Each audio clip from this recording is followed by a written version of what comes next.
This week on NSU TV News, as of Wednesday, there have been 25 cases of corona reported in Natchitoches Parish with 0 deaths. Natchitoches Mayor Lee Posey talks about how the virus is affecting the city of Natchitoches.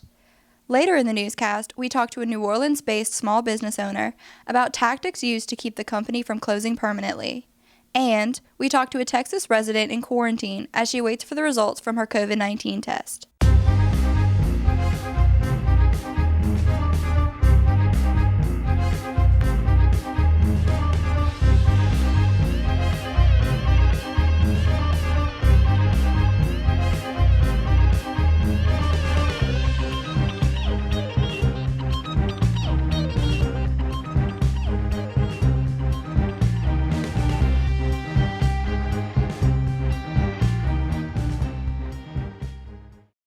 Today's top story, Natchitoches Mayor Lee Posey urges residents to practice safety in regards to the coronavirus. NSU TV reporter Holly Jenkins and field reporter JC Jones spoke with Mayor Posey about the virus's impact on the city of Natchitoches.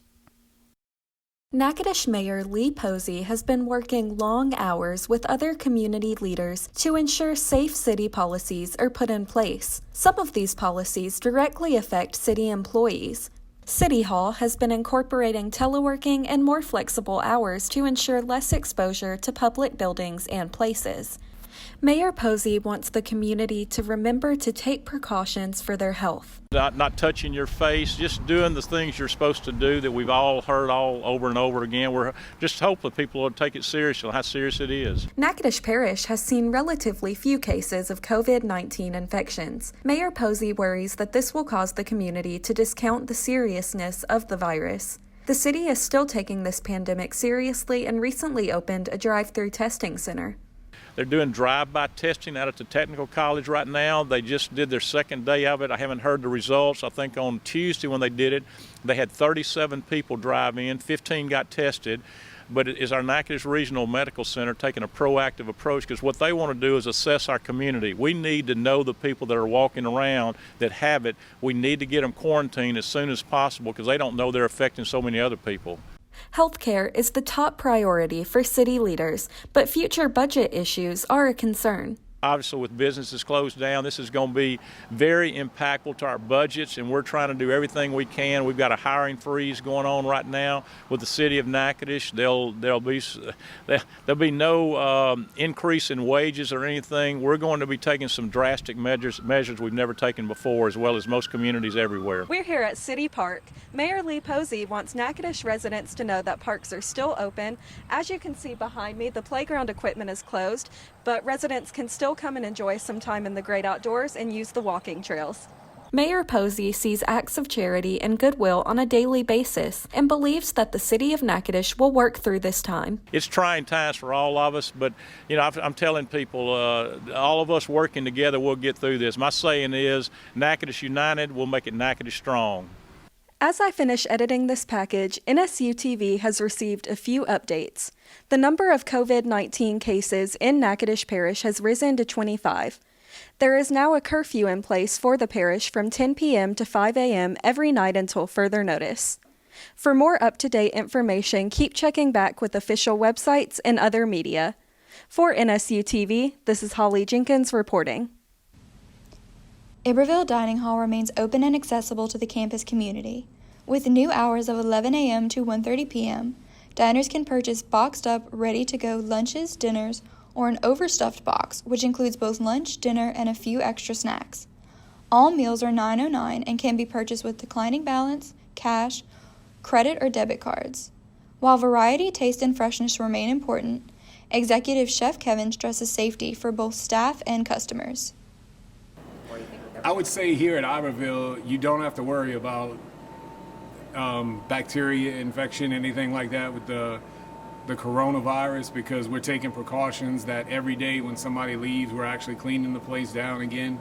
So we're taking all the precautions and steps to make sure that you guys are safe and healthy, and we're making sure, like I said, going back to earlier, we're trying to keep up with the fresh product and the fresh ingredients that we started with at the beginning of the semester.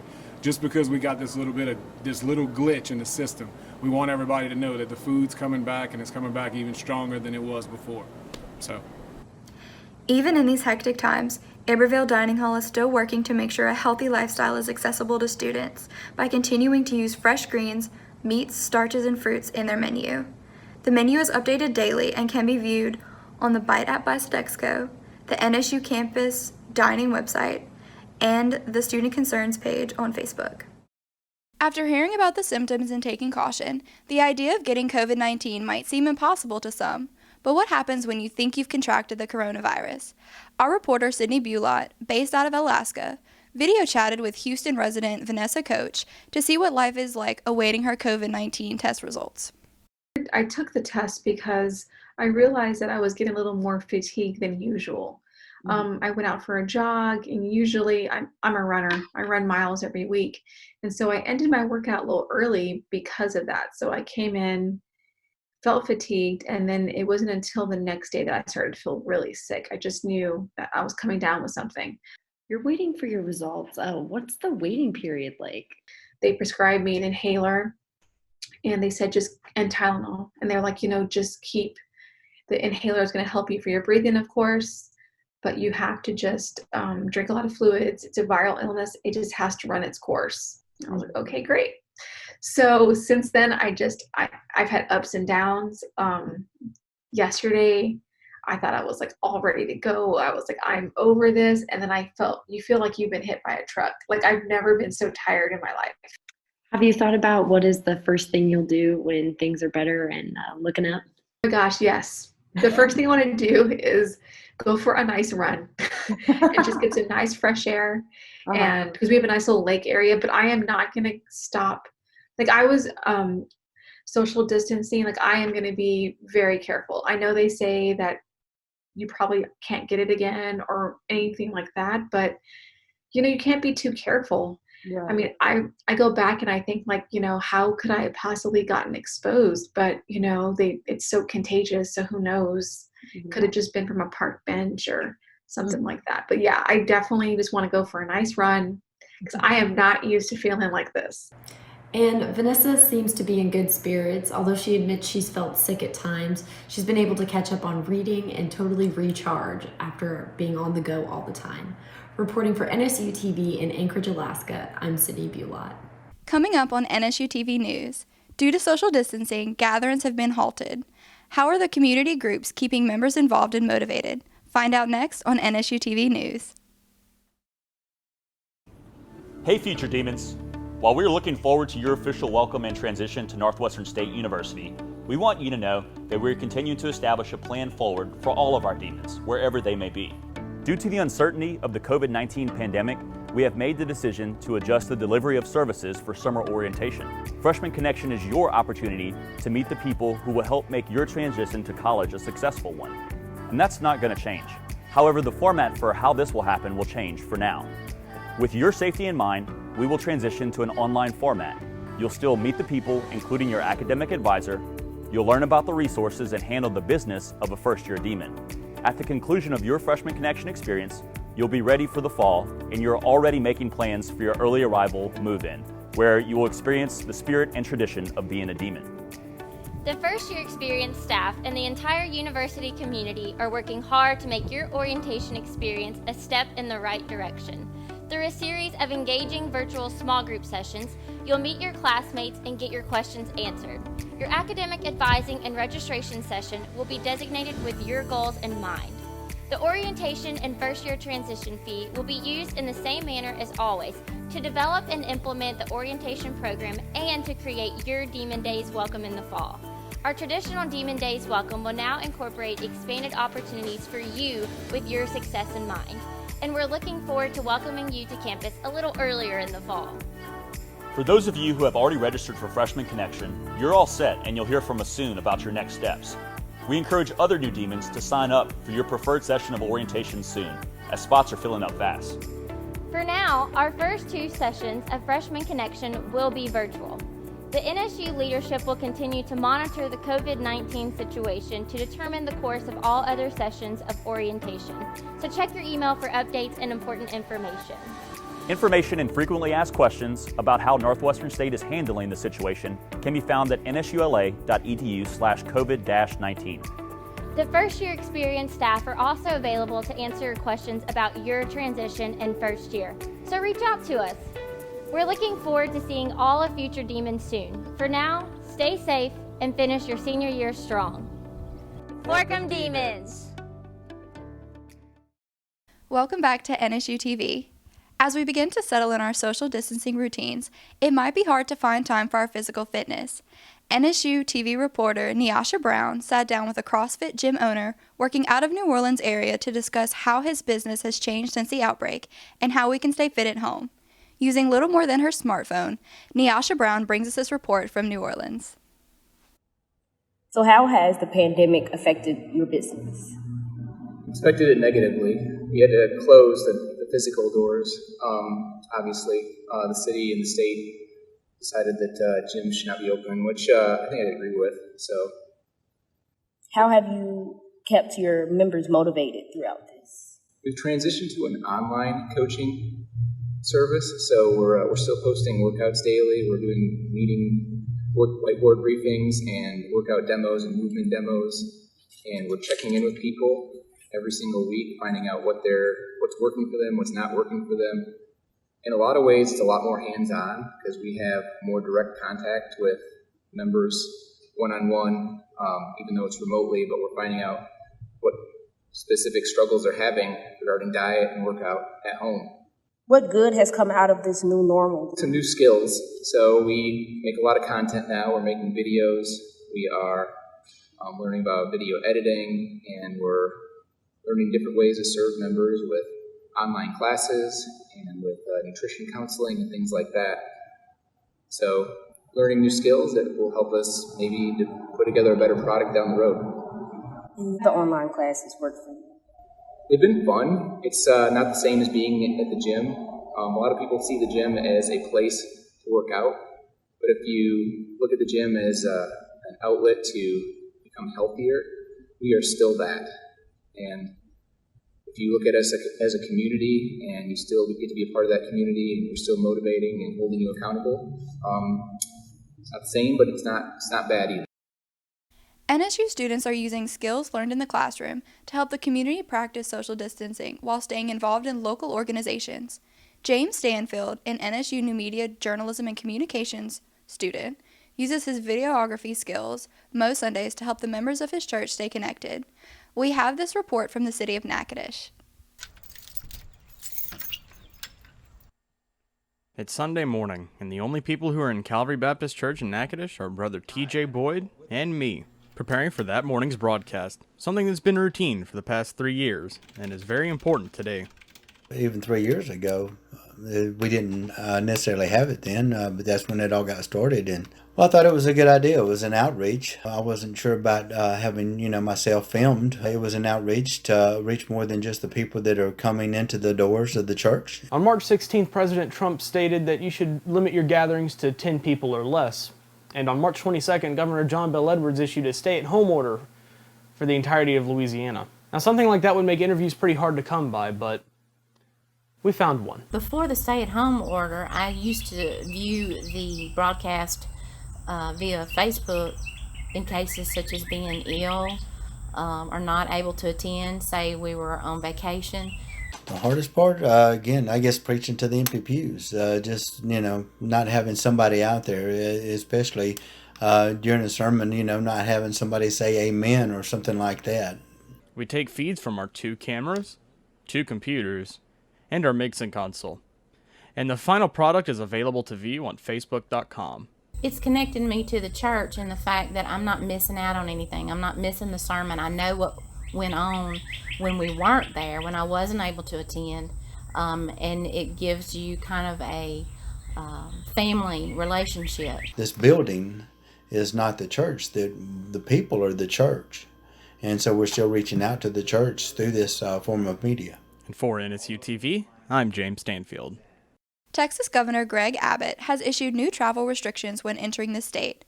We talked to an NSU student with family in Texas to find out how she is coping with the new travel policies. See what she has to say next on NSU TV News.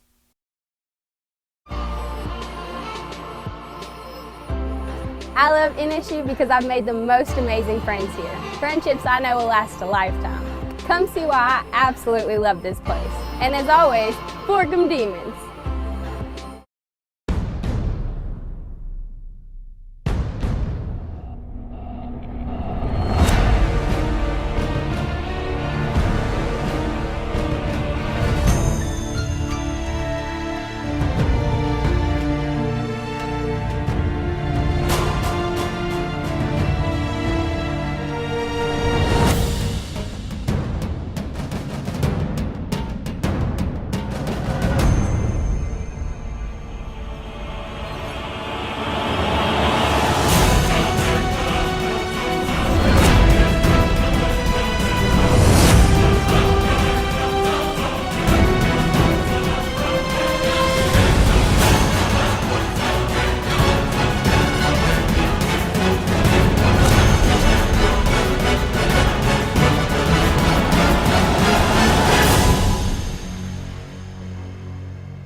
Hello, Demon fans. This is head football coach Brad Laird, coming to you from some of the best seats in Turpin Stadium, right here on the 50-yard line. But first, I want to say how much we and I appreciate the healthcare workers, law enforcement officials, and other essential service personnel who are going the extra mile for our community, for the communities during this time.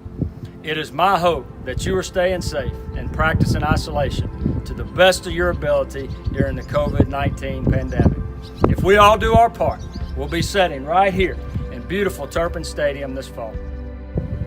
I am grateful for our family, the Northwestern family and my family, the time spent with my wife and my daughter Brianna and son Brock. And we miss our Northwestern family. We miss our players, and we miss you. And we want you to know, okay, that your Demon family is here for you. Be safe, be well, and fork 'em demons. States across the country are placing new rules and regulations to slow the spread of COVID-19. On March 29th, Texas Governor Greg Abbott issued restrictions mandating a 14-day quarantine for individuals traveling to Texas from Louisiana. This means students who attend school at NSU but need to travel to Texas to visit family or conduct business during the pandemic will have to endure a 2-week quarantine. Leanna Coy is one of the NSU students affected by the protocol. So I'm originally from Texas, and the travel ban is just crazy to me because that's not something I ever would have thought I'd see with car travel. But I don't have any family still over there, so luckily I wasn't separated from anybody or anything. But at one point, when I was moving out of the dorms, I thought I was going to have to live in Texas for a month because I couldn't move into a house until May 1st. And it ended up working out because I got to move into an apartment in April instead. But the day that they put in the travel ban was the day that I was originally going to be traveling back to Texas. So it's weird to think that if I had done that I would have been quarantined for 14 days. Olivia Dragisevich is a soccer player and assistant professor of Melody Gilbert's 2440 video production class. Miss Gilbert instructed her students to document this historic time in a video diary, and Dragisevich decided to use the assignment as an opportunity to collaborate with her teammates. They answered questions concerning how they're coping during this time and how they're staying in shape. Here's a clip. But I really do miss my teammates a ton because they're a big part of my life pretty much. I literally saw them for such a large amount of time every day.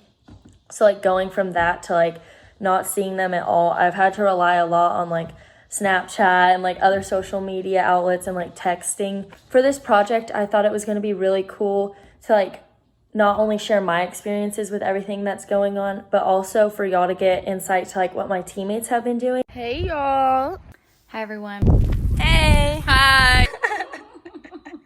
Currently I am back in Canada. You know, I've just been doing what I can school-wise, doing what I can soccer-wise. At night, my family and I play card games to pass time, and also play a lot of video games. I've kind of just been running on my own since I'm in quarantine for 2 weeks, so this is what I'm doing my free time. I'm out in the sun on the lake and fishing my life away. We've been looking ahead to our fall season and getting prepared and getting things organized. That's it, bye! To see Dragisevich's full diary, you can follow the link below. And that is going to end today's newscast. Please stay safe in the upcoming weeks. From NSU TV News, we remind you to social distance, wash your hands, and have a wonderful week. For NSU TV, I'm Rebecca Lorio.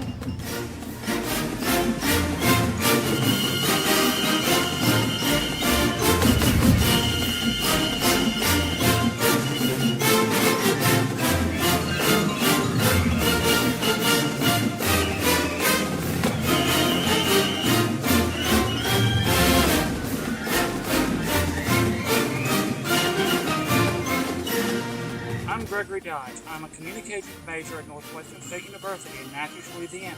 And as always, Forkum Demons.